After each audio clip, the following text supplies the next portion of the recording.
Did y'all see Running Man? I feel like we're watching it right now. You out of breath, like you just was running a fucking mile. And you're like, God, I was about to say, hey man, you need a minute? Like you said, are we Well, I'm watching? talking a lot in a short period of time. All right, Slow down. and my lungs ain't what they used to be. Especially, I put them through so much. I put Oh my I put God. my lungs through so much trauma, man. So you gotta forgive me, bro. We But don't want to anyway, lose you behind a podcast, nigga. yo, hold up, man. All right, well, listen, the last camera I was so you so stupid. But I personally haven't had a chance to see Running Man. Before we talk about Running Man and maybe even get into some of our exclusive footage with some of the folks that we have on tap that may or may not have had an opportunity to actually interview the people that are in Running Man. Are we setting that up right now? Don't go nowhere. That's on the back. So, I didn't see the first Running Man, Ty. What? Yeah, I didn't see the one with original Running Man. I didn't even see this Running Man. Nah, man. So if I saw this movie, I would be underrated. completely. It was underrated. I will say it was underrated. It was underrated. It was underrated. Go ahead. That was just back in the day when people couldn't really understand Arnold. You know what I'm saying? Like, you know what I mean? Like I think, you know what I'm saying? Like Arnold is a great. First of all, let me just say this because I think flowers need to be given to this man. Arnold is a great action hero, action movie dude. He's great at it. The you know the language gap was the language gap for Arnold initially was a struggle. Like if you watch Arnold's old movies, and it was bad. It was you. Yeah, that was later. That was later. And to the Chopper was later. He had worked on his stuff by then. But what I'm saying is like his earlier projects, it was a little bit to go through, man. But as far as like action, this dude, he all of the roles that I saw back then, the Total Recalls, the Running Mans, all of the Arnold gave you every bit of all that energy that he works out with back then. He would give those, lean those. So when I look back from classic action movies, even there was like a video game one he did too that was kind of funny. But yeah, Arnold is that guy in terms of that. So to anybody who remade this would have to give that same energy. So I haven't seen it, but I can hear from the comments that people enjoyed it. So if it gave you nonstop action from beginning to end, then that's what the fuck Running Man is. That's where Running Man is. So I'm anxious to hear. I'm anxious to hear what Anthony's got to say about it because I'm sure. And have you seen it? Nah, I haven't seen it. I wanted to see it. It's on my watch list. It's on my watch list. Gotcha. No, but Kira got to see it. So Kira was able to see this.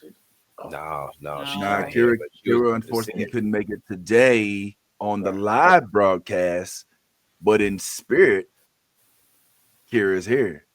Her work is here. Her signature is here. Her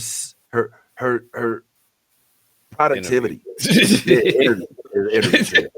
So real quick, for those of us that haven't seen it, which I think is all of us at this point, now, could you set us up? Could you set this up for us? And I know. Well, I saw the original. It was on Netflix. I did my homework. I was like, look, I'm gonna at least get this out of the way before this movie comes out, so I don't end up like Vince on live. So, thank you. Shots thrown. No, but I saw the movie, the original. So I'm going into this with a little bit of expectations. Now, the original was a fun movie, but to me, watching it with 2025 lens, it was what I expected from Arnold back then. Like the movie starts off with absolutely no plot. My man is just randomly a helicopter pilot who decides, you know what, I don't want to do this no more. Just turns against the system. I know that's right. And you know, the movie goes from there. So I'm hoping with this movie is not as mindless. We have a little bit of plot as to why this character is thrown into the game of the Running Man.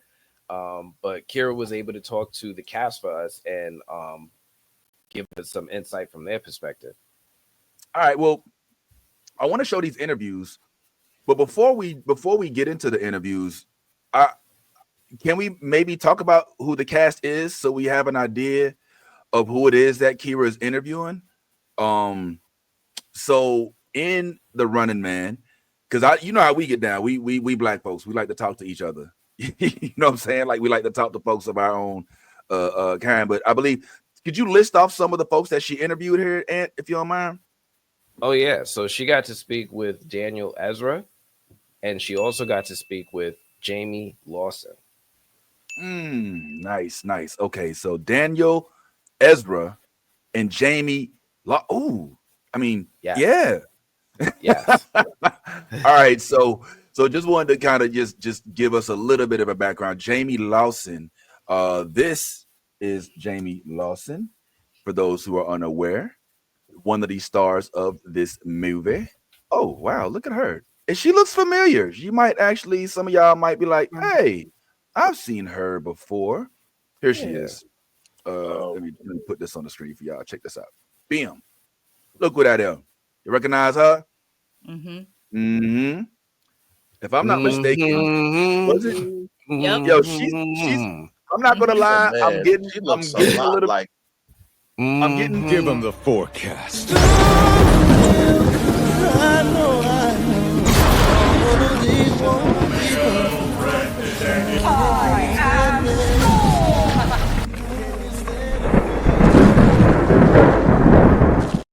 Is it just me? Is it just me? I'm getting storm vibes. All right, I always do that, sorry. But this is Jamie Lawson. She's in it, and our colleague was able to interview this lovely young lady. So why don't we go ahead and get into that right quick? This is the NBO exclusive. I cannot wait till I get the graphic that represents how dope that is, or at least the sound or something. And I'm putting it up on the screen. Let's go ahead and give Kira her just due, homeboy. All right, whenever you're ready.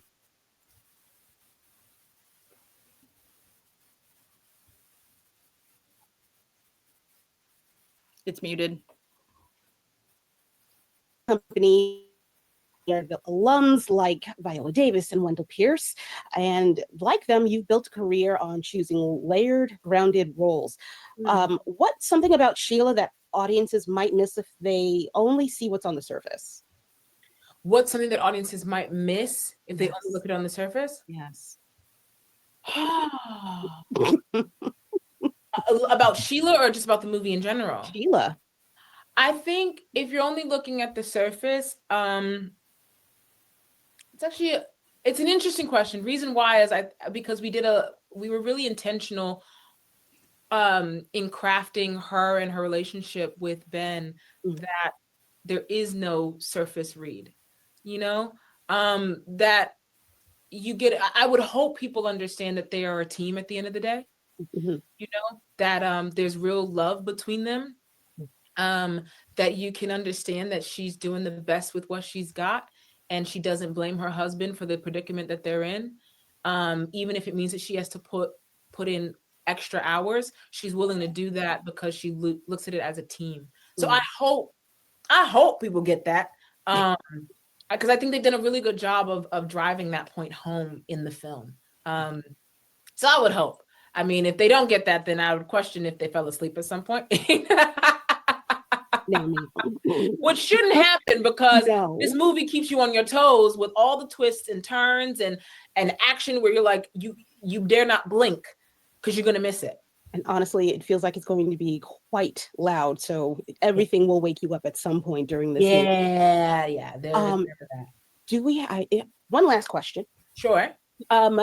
Sheila also feels like she's got a storm brewing beneath the surface. What pulled you towards her energy as a character? You're funny. I love it. What pulled me towards her character? Honestly, I loved the way in which she's written in this film. It's a bit well, she gets to have a life in a way that she didn't have it at all in the original film. And her experience, I feel, is more relatable in this film than what it was originally written in the 80s, right?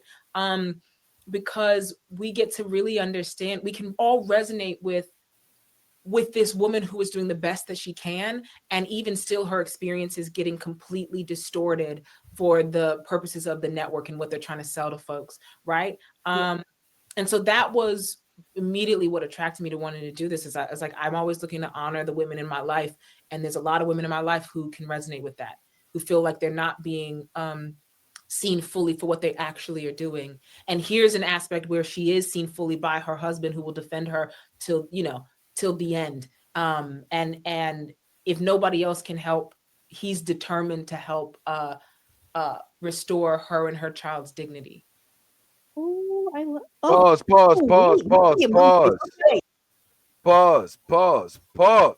But not like that. Pause. But pause, because this is such a great interview. This is old girl from Sinners. She was also right? a woman who didn't shower, right? Yeah. Before becoming a I'm done. Yo. I'm done.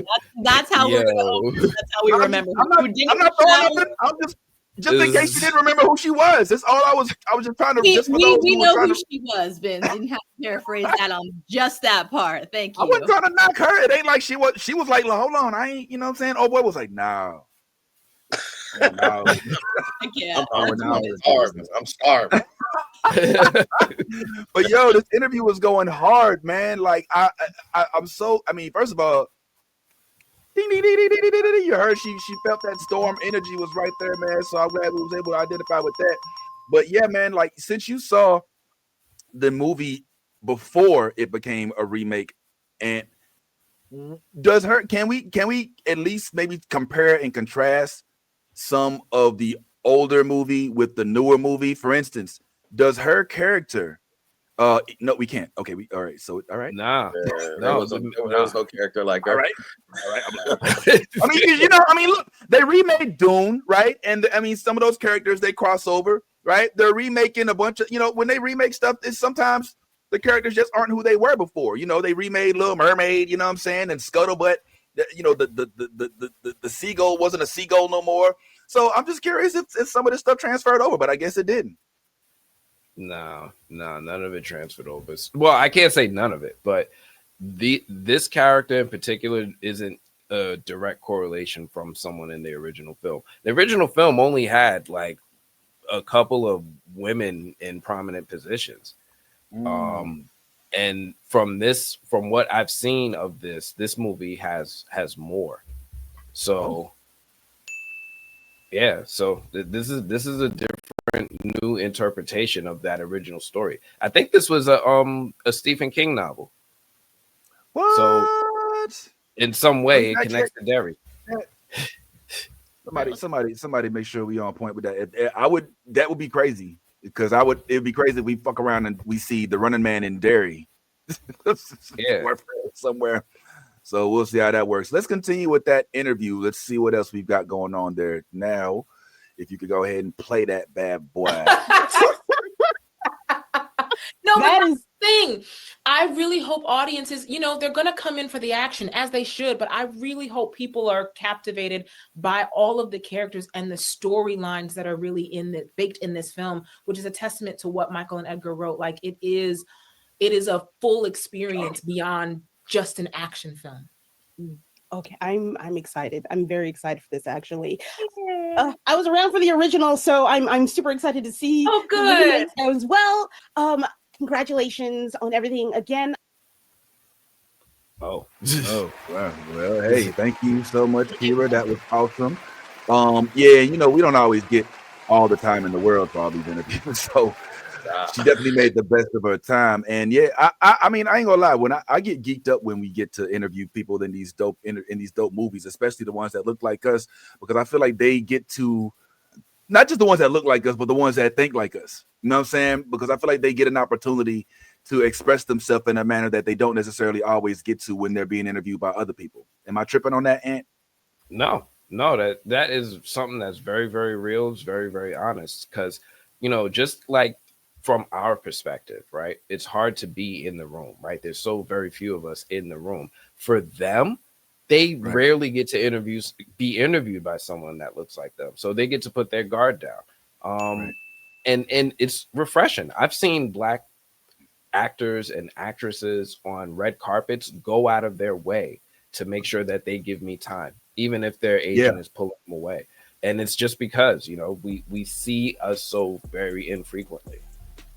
Yeah, I present as Exhibit A. Will you recall when Loud Sama, your brother, was on the red carpet for Peacemaker, and Tasty, as Yaz would call her, was like, "Hey, brother, go ahead, get your question in, brother." You know what I'm saying? It was like, okay, moving on. She's like, "Nah, brother, ask your question, brother." I love that, man. I love that, man. So shout out to Running Man for giving us some access as well. And of course, big shout out to Jamie Lawson, who, man, I can't unsee it anymore. She looks like a young Yatide. Am I tripping, Ty? Am I tripping? No. I actually, as soon as her face came on the screen, right? That was the first thing that popped in my mind. I was like, yo, she looks so much like Yatide. And like I had totally, for whatever, I just saw a beautiful Black woman on screen. I was like, dang, she's beautiful. But I had totally like forgotten that she was in Sinners. And yeah, like that was the same reaction I had when I saw her in Sinners. So I've been Yatide from day one with Storm. But if we can't, for some godforsaken reason, get Yatide, then I would pleasantly accept a Jamie Lawson as Storm. Yes. 100%. Yeah. She's giving Storm energy. And I'm digging it, and I love that Kira was right on it.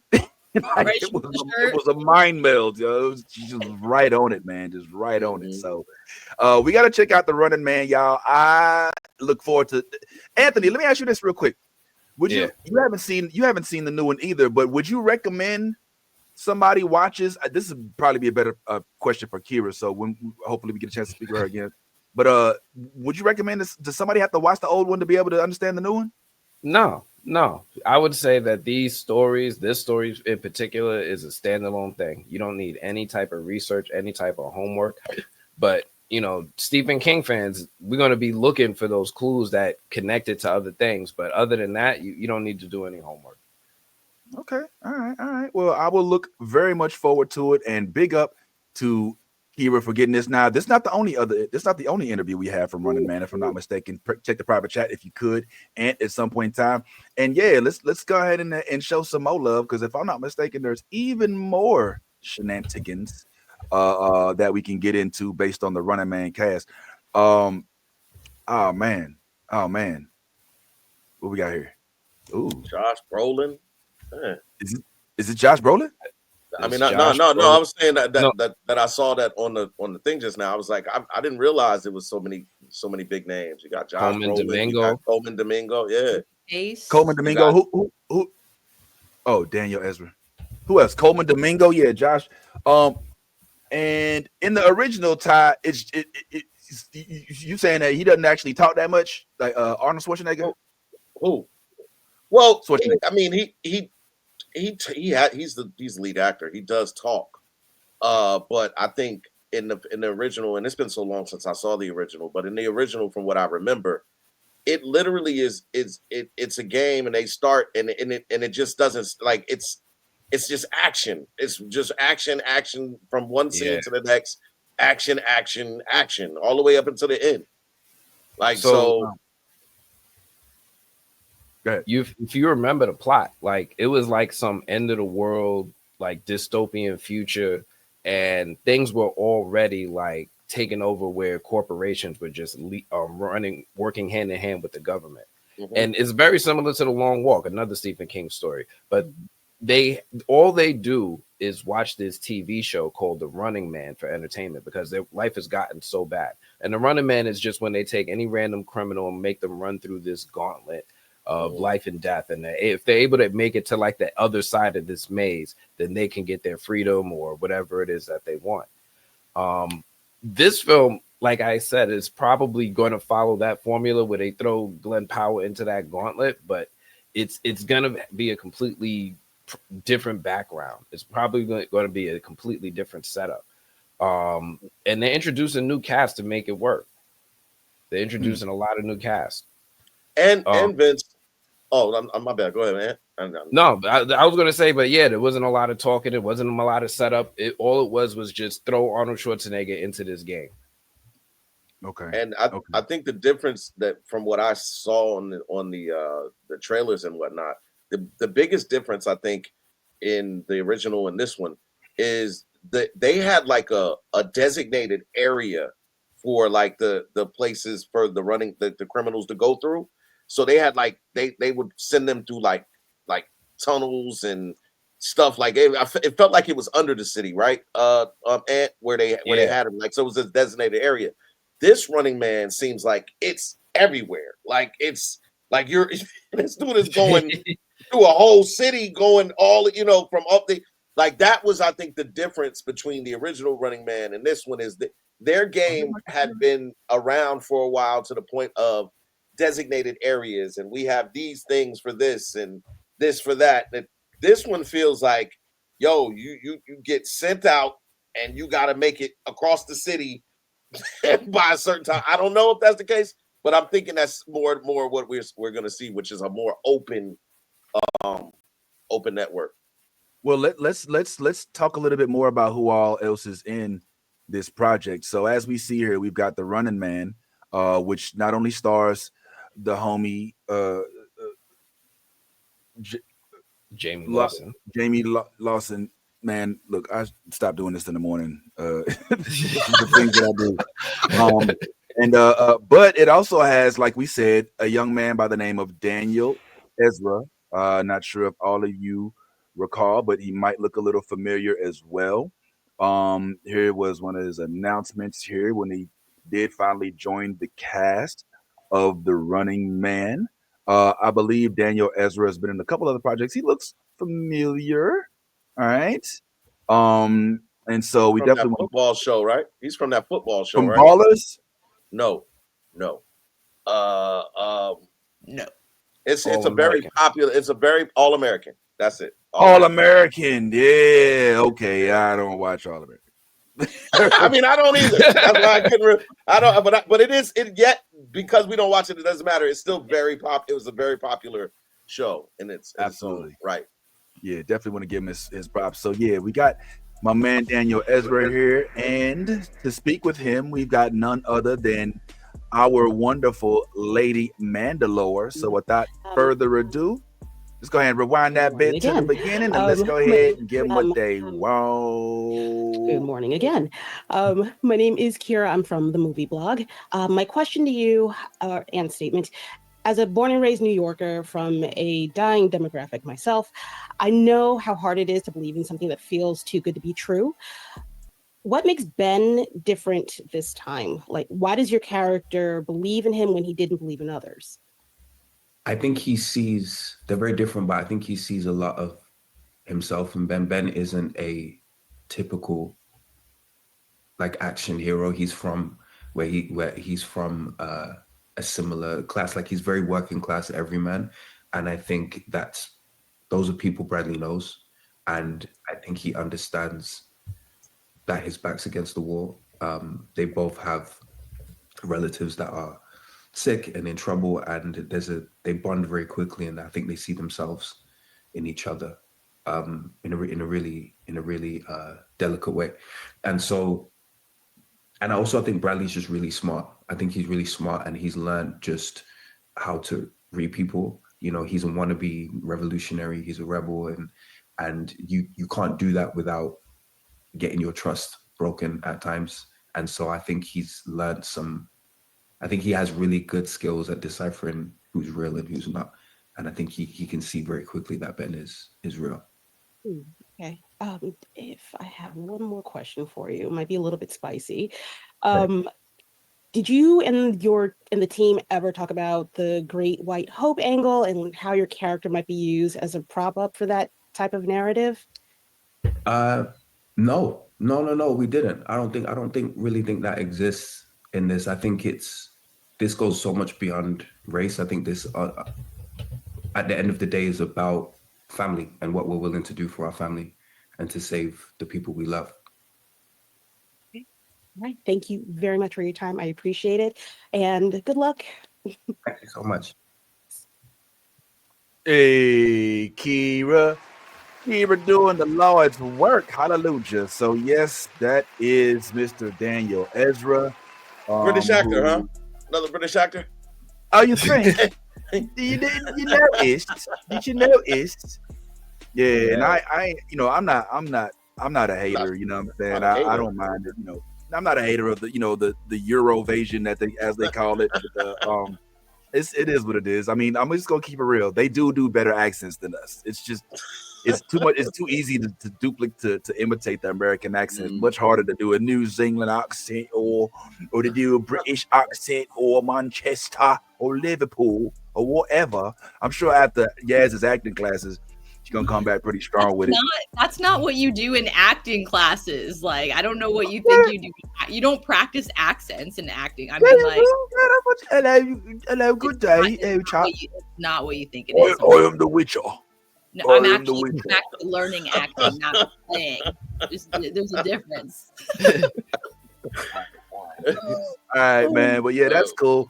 All right, so I thought it'd be kind of cool to, and as the movie blog rep, man, who's kind of giving us a key into this world. I'm not sure if everybody is aware of the format of what goes into these interviews. I know I've been enlightened, and I hope it's okay if we kind of share a little bit, because if you're Minnie or Harmony, Markeisha, if you're any of y'all, Serenity, whoever's in the Skylar, if he's still here in his bathrobe, whatever's going on out there, then you might be asking like, yo, why you only ask those couple questions?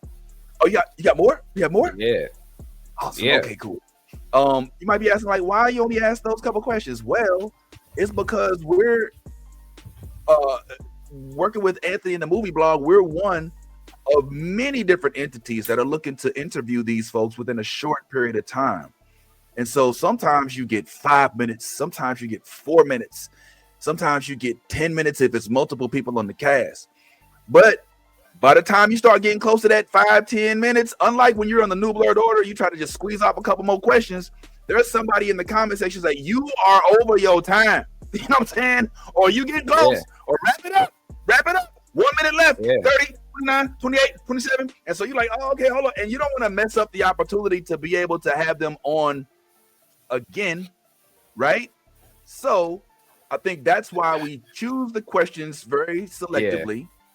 And we also are very, very careful about monitoring our time, so we don't be considered one of the delinquent folks who can't get on the list of the junket. So that's why we didn't ask him for, oh, so why are you stealing all our jobs? Or nothing stupid like that while she was on it, which would be a dumb question anyway, obviously. So I thought that was pretty cool. Now, not to make you feel as if Kira, well, first of all, let's just shout out Kira, man, because that's a big deal, man. Good job, Kira.